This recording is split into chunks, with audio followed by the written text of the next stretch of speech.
Muy buenas tardes a todos. Acogemos esta tarde el lanzamiento mundial de un nuevo CD de la Gran Chapelle y el sello Lauda, dirigido por el musicólogo Albert Recasens.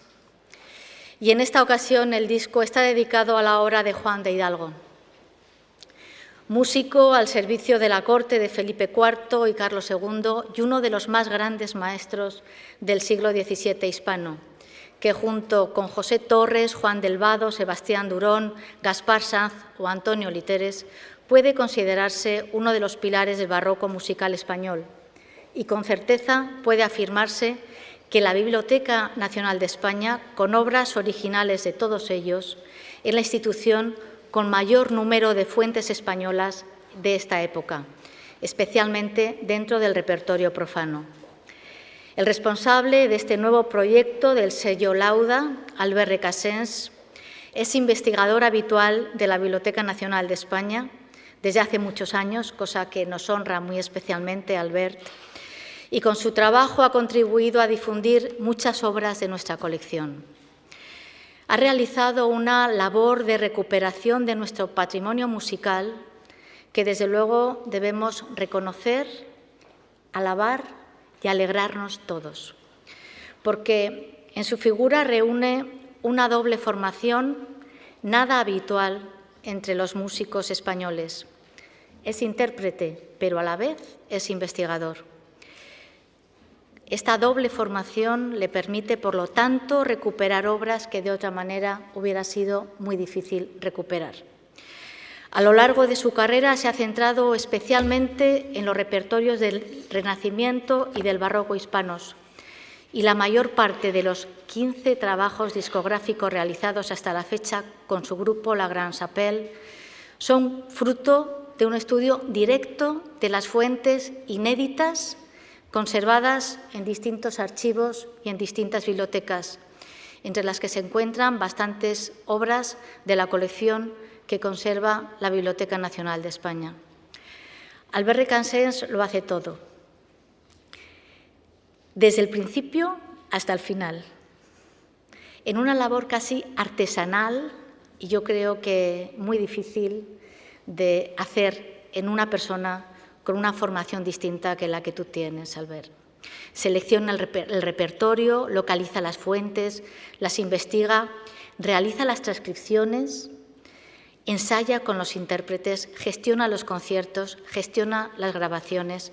Prácticamente cada concierto y cada grabación de la Gran Chapelle es, por tanto, un estreno y es un gran acontecimiento del que todos debemos sentirnos muy orgullosos, puesto que supone la recuperación de nuestra música histórica, cosa que de otra manera no se hubiera podido hacer.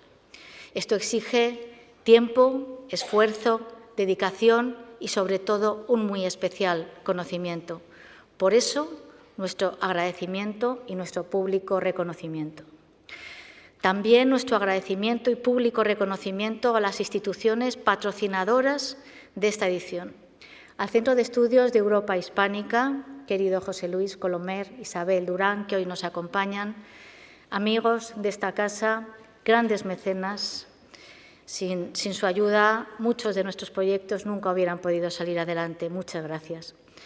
También al Consejo Superior de Investigaciones Científicas, con esta labor de investigación y a la vez de mecenazgo y de patrocinio de proyectos de investigación culturales tan importantes para nuestro patrimonio, y a la Consejería de Presidencia de la Comunidad de Madrid, también patrocinadora de esta obra, que hoy nos acompañan. Muchas gracias a todos ellos. Y ya, sin más, a continuación tiene la palabra el director de la Gran Chapelle, Albert Recasens. Después se dirigirá a ustedes el asesor de música de la Dirección General de Promoción Cultural de la Comunidad de Madrid, don José Luis Mompeán, y clausurará el acto el presidente del Consejo Superior de Investigaciones Científicas, don Emilio Lora Tamayo. Sin más, ya les dejo con Albert Recasens. Muchas gracias.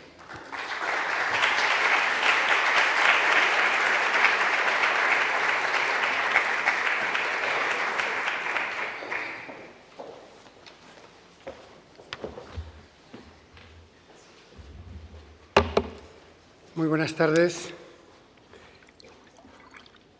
Los que me conocéis sabéis que tengo aversión a preparar discursos. Entre esto y los elogios de la directora de la Biblioteca Nacional de España, casi me quedo en blanco, Pero sí voy a aprovechar estos 10 minutos que se me otorgan para presentar el disco y, en segundo lugar, también dar un merecido agradecimiento a todas las instituciones que han colaborado para que este disco vea la luz.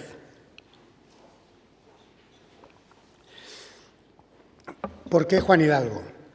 Juan Hidalgo este proyecto nació hace unos 3 años, cuando veíamos que se acercaba el centenario de uno de los eximios compositores que ha dado este país y, lógicamente, cuando veíamos que las fechas se acercaban, quisimos proponerlo a organizadores, como hicimos en su momento, a promotores, y siempre con la idea que nos caracteriza de poder transformar ese esfuerzo de investigación, de ese equipo de investigación, que acabara en el escenario y que, por supuesto, acabara convirtiéndose en un documento sonoro, que es una de las grandes luchas por las que estamos persistiendo estos años.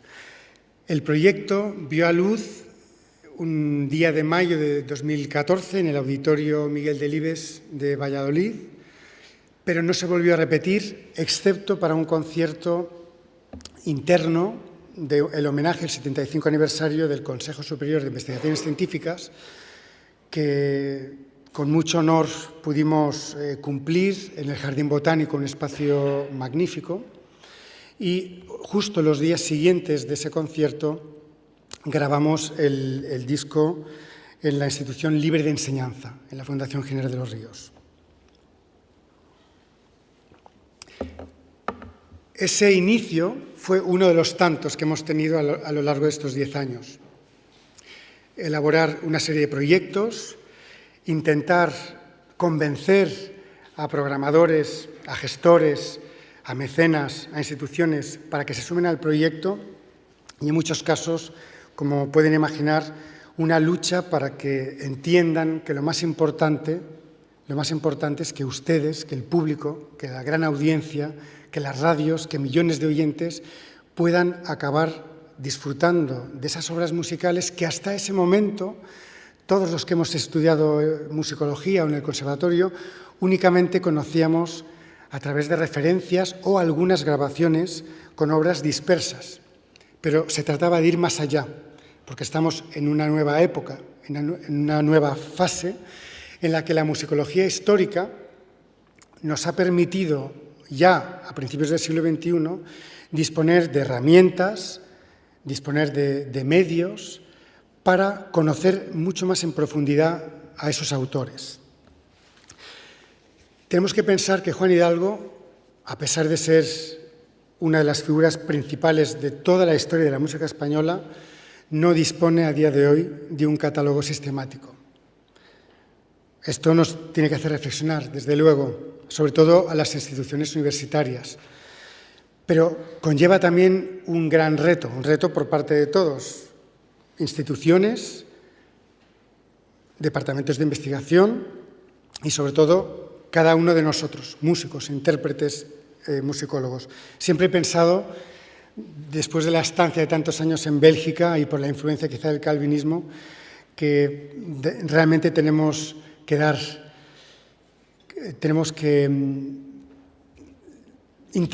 ser interpelados algún día por quien sea y demostrar la fuerza de nuestros actos a través de hechos concretos.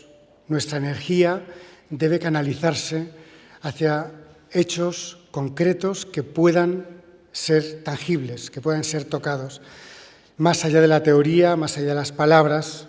Y por eso tampoco quería preparar hoy un discurso, porque creo que la mejor prueba del trabajo de cada uno está en su obra y, en este caso, el disco de Música para el Rey Planeta de Juan Hidalgo. Ese sueño ha llegado a buen puerto y eso se ha hecho gracias a muchos, como decía al principio de la intervención, pero aunque nos pueda parecer algo, en fin, normal, hoy en día tenemos una musicología y una música muy potente, grupos de música e intérpretes fantásticos en nuestro país, y es habitual ya que haya un puñado de presentaciones anuales con estrenos en nuestros auditorios y en nuestros festivales. Pero ¿qué es lo que diferencia este proyecto Juan Hidalgo, ahora ya hecho realidad, de quizá otras iniciativas? En primer lugar, el alcance del autor. Hidalgo no es un cualquiera. Hidalgo es ni más ni menos que el principal maestro de la corte de Felipe IV y del inicio del reinado de Carlos II. Estamos hablando de un grandísimo instrumentista, un arpista elogiado por sus contemporáneos, por los tratadistas.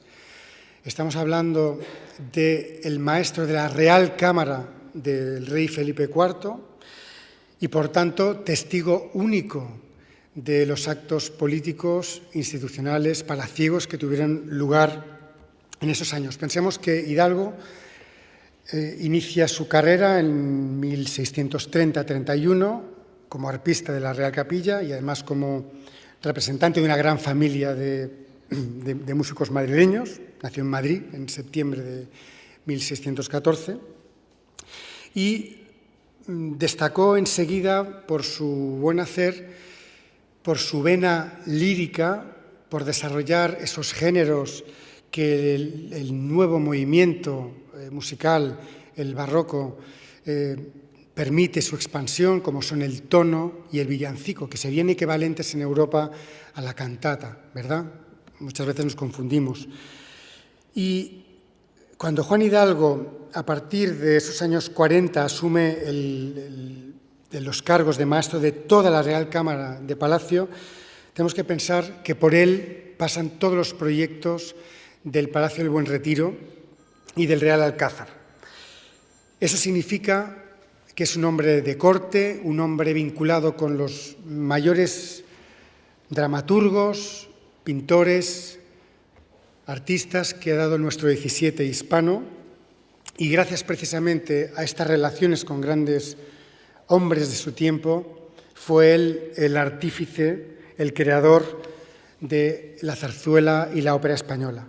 Fue la mano derecha, el gran amigo y colaborador de Pedro Calderón de la Barca, que también vivió muchos años como él, y gracias a esa colaboración nacieron obras como La púrpura de la rosa, Los celos aún del aire matan, escritas para, como saben, para la boda entre la infanta María Teresa y Luis XIV, pero también de la pluma de Hidalgo salieron preciosos dramas como La estatua de Prometeo, comedias como Ni amor se libre de amor o representaciones como Fieras a femina amor.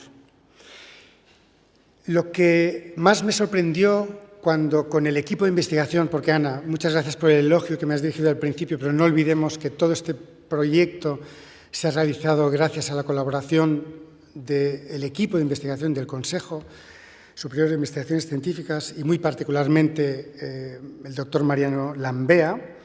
Cuando con él empezamos a buscar en los archivos, por supuesto, tiramos de bibliografía que existe en los grandes estudios de Sage, en el siglo pasado, por supuesto, de Pedrell y Eslava, los pioneros, pero ya en el 20 tenemos una base sobre la que rodar, ¿no?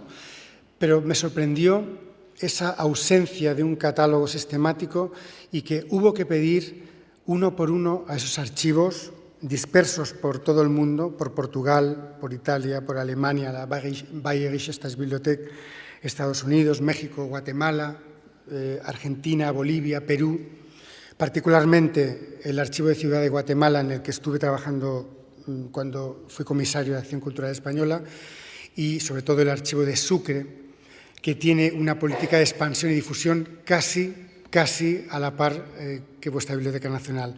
Pues bien, cuando empezaron a llegar esas decenas y decenas de tonos de manuscritos, nos sorprendió la riqueza y, por otra parte, la ignorancia que seguimos teniendo sobre, insisto, uno de los grandes compositores de nuestra historia musical. El disco, por supuesto, había que limitarlo y evitamos el grabar únicamente tonos humanos, puesto que es una de las bases de la bibliografía existente. Grandes intérpretes, como saben ustedes, han grabado muy conocidas obras para el teatro o para la cámara, pero nos interesaba dar un paso más allá, que fuera un disco único, que fuera, insisto, algo para lo que también el Consejo Superior y la Biblioteca Nacional están trabajando muchísimo, que es el documento sonoro. Queríamos que fuera un disco que por primera vez recogiera obras a 3, 4 voces, o sea, lo que menos se conocía de Juan Hidalgo, y sobre todo que fueran obras del repertorio más desconocido para todos, que es evidentemente el repertorio sacro. Juan Hidalgo, de sus 117 obras transcritas especialmente para la ocasión, del corpus de unas 220, 250, no sabemos a ciencia cierta cuántas obras tiene Hidalgo. Pensemos que hay muchas obras atribuidas, otras con música similar a otros autores, hay muchos contrafacta, idénticas músicas con distintos textos. Es una temática muy compleja, como bien se ha encargado de señalar Carmelo Caballero, el gran experto en la Universidad de Valladolid. Pues bien, nos interesaba focalizar ese repertorio y restituir el repertorio religioso, que es, a mi juicio, uno de los más interesantes. ¿Por qué? Porque nos da la medida de la obra que Hidalgo pudo componer para la Real Capilla. Y ahí, y voy avanzando en el discurso, ahí se planteó uno de los grandes problemas metodológicos de este disco, que fue: si la mayor parte de las obras de Hidalgo se conservan en archivos dispersos, archivos y bibliotecas por todo el mundo, la mayor parte de los cuales de ámbito eclesiástico, catedrales, parroquias, etcétera, cómo el autor, el principal compositor de cámara del rey, tenía tanta obra sacra. ¿Por qué? Y eso le estuvimos dando muchas vueltas, incluso con algunos miembros del conjunto y particularmente con, en fin, nuestro gran apoyo, que hoy no está aquí, pero que nos manda un gran recuerdo, Hermann Stinders. Le dimos muchas vueltas y al final la conclusión nos la dio el propio manuscrito, ¿verdad?, al que todos nos debemos y que tenemos que respetar muy fielmente, que es que Hidalgo tuvo que haber compuesto muchísimas obras, villancicos religiosos y tonos a lo divino para la Real Capilla. No tenemos pruebas más que 2 o 3 pagos en el que él reclama un extrasueldo por las obras compuestas para las 40 horas, esa celebración tan propia de la Capilla Hispana Real, Regia, pero que explicaría por qué en la Catedral de Valladolid, en Valencia, en Segovia, en Guatemala, se conservan tantas y tantas obras religiosas. Y de ahí esta firme decisión de apostar por un Hidalgo inédito, un Hidalgo nuevo, que nos diera una perspectiva completamente distinta de lo que hasta ese momento habíamos escuchado. Bien, todo eso lo pueden seguir en el disco. Y permítame muy brevemente, y cómo no, dar las gracias, porque toda esta lucha y esta pasión que estamos llevando, al principio unos pocos, y que hoy vamos a celebrar y estamos celebrando el 10º aniversario, no lo habríamos hecho sin el apoyo de muchísimas personas y muchísimas instituciones a lo largo de todos estos 10 años y particularmente en este disco. Quiero señalar particularmente la ayuda de Mariano Lambea y de Lola Josa, que han sido piezas clave, también de Elena Castro en el Consejo, de Pilar Tijeras, que aquí está y nos honra, como personas que están siempre, han estado siempre detrás del proyecto insuflando y animando en momentos muy duros a veces, en un contexto, no lo olvidemos, de crisis y crisis cultural. Por supuesto, también debo agradecer al Consejo Superior de Investigaciones Científicas el apoyo inquebrantable de estos años. Sin el apoyo del Consejo, la serie Música Poética no existiría. La fuerza y la determinación que ha demostrado, señor presidente, ha sido un modelo, creo, para otras instituciones también, siendo muy conscientes que lo que estamos haciendo entre todos es transferencia de conocimiento, que la música no puede permanecer únicamente publicada, que la música no únicamente puede ser objeto de estudio, de actas de congresos, de debates y de charlas musicológicas, sino que la música, al fin y al cabo, tiene que sonar. Por supuesto, la ayuda de José Luis Colomer, Isabel Durán, el Centro de Estudios Europa Hispánica, que entendieron en el proyecto de Piazza Navona, que para mí fue uno de los grandes proyectos que hemos llevado a cabo en estos años, la envergadura y la profundidad del planteamiento de Lauda, de precisamente dar realce a esa época dorada, los siglos de oro de nuestra cultura española y nuestra proyección internacional. Por supuesto, la Comunidad de Madrid. Lo pongo en tercer lugar, pero no es menos importante, es un poco casi el orden alfabético, porque es muy importante la comunidad, porque gracias al encargo de Norberto Albadalejo, que recuerdas bien, Pepe, en 2005 nació el primer disco y el primer concierto en Madrid del Requiem de Mateo Romero, y ese apoyo se ha ido cristalizando durante esos años. Gracias a la comunidad, la serie es la que es y seguimos adelante. Y por último, por supuesto, a la Biblioteca Nacional, hoy por proporcionarnos este espacio magnífico, por el apoyo mostrado también estos años en la serie de discos y también como, en fin, representación de todos los bibliotecarios y todos los profesionales que nos han ayudado todo este tiempo. Para mí, y lo guardo muy en el corazón, este trabajo no hubiera sido posible sin ese consejo, sin esa sonrisa, sin esa ayuda de los grandes profesionales que trabajáis para instituciones públicas y privadas al servicio de los usuarios, de la música y del público. A todos vosotros, muchísimas gracias.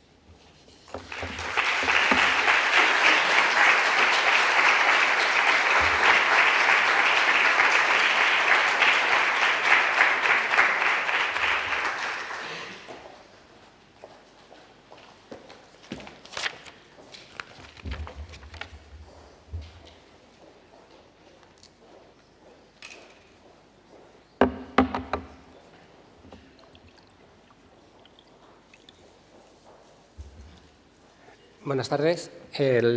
Nuestro director general, Jaime de los Santos, me ha pedido, en primer lugar, que disculpen su ausencia en el acto de hoy y que transmita las palabras que había preparado para esta tarde. En primer lugar, agradecer a la Biblioteca Nacional y al BER, particularmente, su amable invitación para estar hoy aquí presentando este fantástico trabajo. Decir que España atesora un patrimonio histórico musical único y bastante desconocido, en muchas ocasiones esperando ser rescatado en archivos y bibliotecas como en la que estamos hoy presentando este trabajo.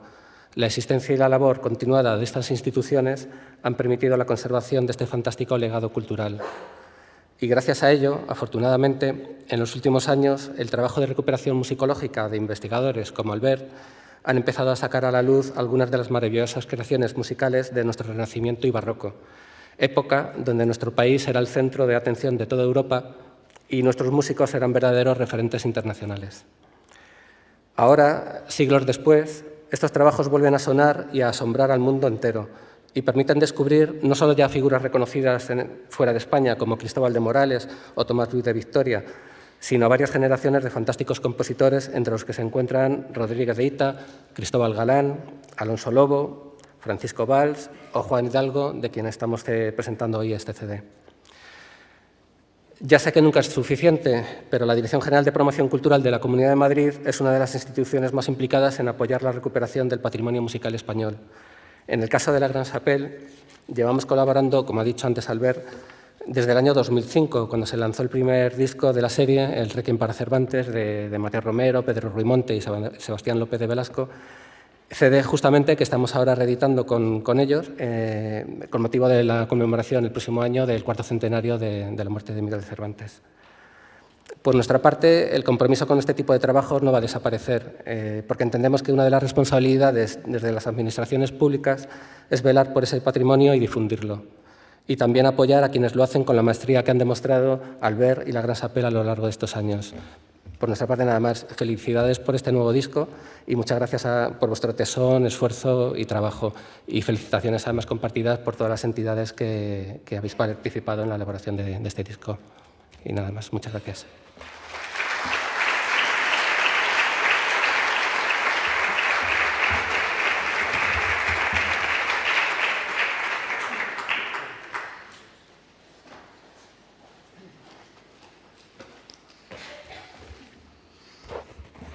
Directora de la biblioteca, querido Albert, directora, muchas gracias por acogernos aquí. Querido Albert, muchas gracias por darnos la ocasión de oír, como vamos a hacer luego, tu música. Autoridades, vicepresidentes adjuntos. El 24 de noviembre pasado, del pasado año, mejor dicho, del pasado año, porque hace ya más de un año, el Consejo Superior de Investigaciones Científicas conmemoró el 75 aniversario de su creación y, como ya ha aludido a ello, al ver entre los diversos actos que celebramos, tuvimos el placer de asistir a un concierto oficiado por el conjunto vocal instrumental La Gran Chapelle, que interpretó precisamente obras del compositor Juan Hidalgo, figura clave en la historia de la música española, como también ha sido puesto de manifiesto.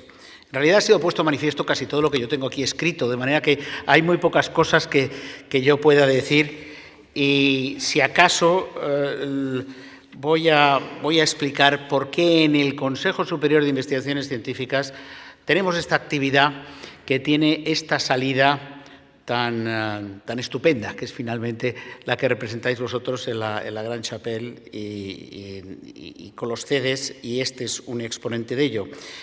Para ello, una brevísima historia. Prácticamente desde la fundación del Consejo, nuestro organismo ha dedicado especial atención a la investigación científica sobre nuestra música en siglos pasados, con la creación en 1943 del Instituto Español de Musicología, algo que fue una iniciativa absolutamente pionera en España, puesto que la musicología, como disciplina con rango académico, no habría de impartirse en la universidad sino hasta la década de los 80.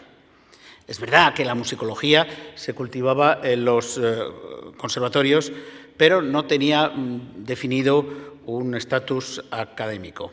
Y para hacer este estudio, para hacer esta dedicación a la musicología, el Instituto Español de Musicología, que ahora forma parte de las líneas de investigación del instituto, la institución Milà i Fontanals del Consejo en Barcelona, ha tenido en la editorial del Consejo su órgano difusor por excelencia para difundir precisamente las contribuciones y las aportaciones de esta línea de investigación a nuestro patrimonio musical.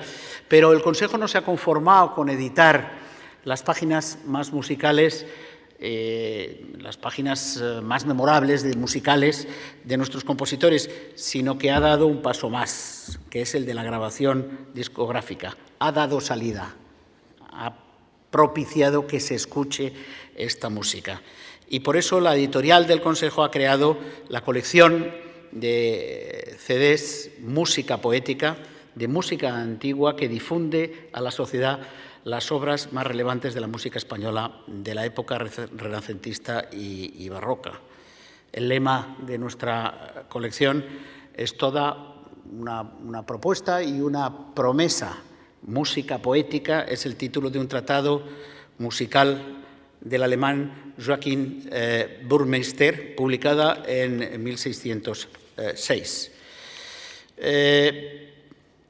Yo les voy a contar una anécdota que siempre que hablo de la música poética, de esta colección y de lo que hace Albert y la Grande Chapelle, pues la verdad es que me gratifica.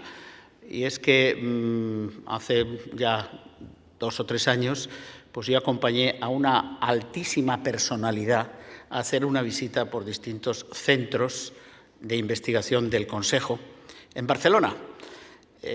Investigaciones científicas y técnicas, pues estuvimos en el sincrotrón, estuvimos en la Sala Blanca de Microelectrónica, estuvimos en el Instituto de Investigaciones Marinas. En fin, ya podéis imaginar las instalaciones, los expertos, en fin, cada uno en su dominio, bueno, que fueron realmente muy bien apreciados por esa personalidad. Y después hicimos una parada en la institución Milay Fontanals y le enseñamos los discos de la colección y le explicamos lo que se hacía y cómo se hacía. Bueno, y quedó tan maravillado que después, en varias ocasiones que me lo he encontrado contando a sus colegas precisamente lo que hacía el Consejo, que era tan maravilloso, que era capaz de coger, rescatar, investigar en documentación de hace muchos siglos y restituir una música que nadie era capaz de hacer en ese momento e interpretarla. Es decir, lo que más le impresionó de todo aquello, de todas aquellas instalaciones, de todos aquellos proyectos, fue precisamente este proyecto. De manera que, bueno, es algo que me satisface y lo digo así porque yo creo que nos tiene que satisfacer a todos de alguna manera. De Juan Hidalgo ya se ha hablado, de ese disco vamos a oír ahora seguramente algunas piezas que se han seleccionado, las composiciones quizá más atractivas del repertorio. Todas esas obras manuscritas, muchas inéditas, ya sabéis que se transcriben a notación moderna, esta que vemos en todas las partituras, que no era así como estaban, y eso es precisamente uno de los méritos, hacer esa transcripción de ese tipo de notación de la época a la notación moderna, siguiendo una metodología científica que sea acorde y que respete, sobre todo, el espíritu de la época para una correcta lectura e interpretación por parte de los músicos actuales que lo van a interpretar. Bien, la ciencia y la investigación avanzan y no podía ser menos en esta línea de trabajo, y música poética no se detiene. Después de este disco que presentamos hoy, del CD de Juan Hidalgo, bueno, pues ya podemos anunciar el siguiente, que es el de Sebastián Durón, con motivo del 3er centenario de su muerte. Y yo creo que muy pronto, el año que viene, lo tendremos aquí. Y el Consejo Superior de Investigaciones Científicas, con su área de Humanidades y Ciencias Sociales, y precisamente con esta actividad cumple con su cometido de realizar una investigación científica de excelencia y revertir, como está muy orgulloso de hacer, el resultado de esa investigación a nuestra sociedad para potenciar de esta manera la cultura y la sensibilidad artística, en este caso la de la música, que quizás sea la más espiritual de las artes. Muchas gracias a todos los que habéis hecho posible este CD de Juan Hidalgo. Muchas gracias una vez más a la Biblioteca Nacional por acogernos, y a todos ustedes, pues muchas gracias por su presencia. Y el acto de presentación se clausurará con la interpretación de algunas piezas del CD de Juan Hidalgo, Música para el Rey Planeta, interpretadas por la Grande Chapelle y dirigidas por Albert.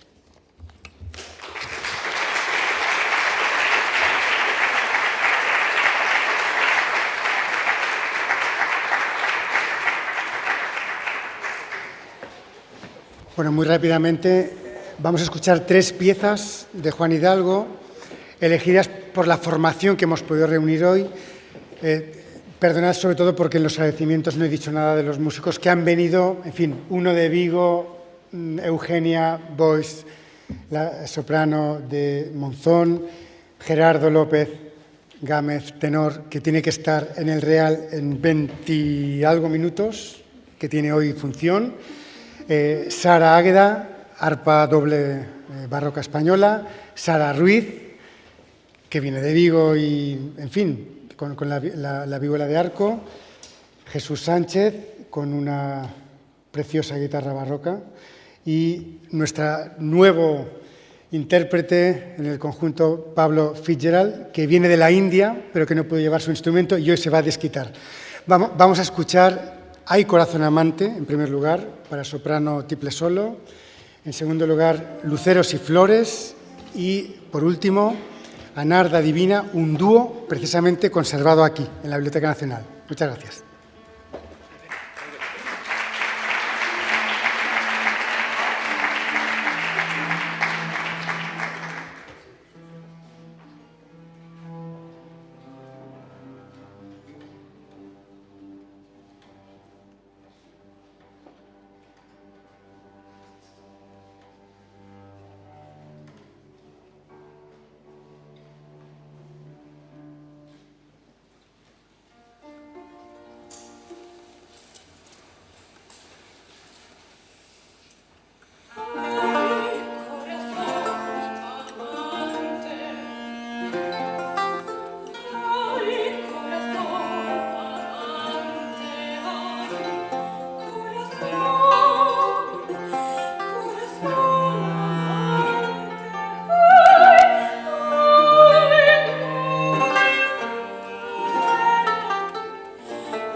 Amen.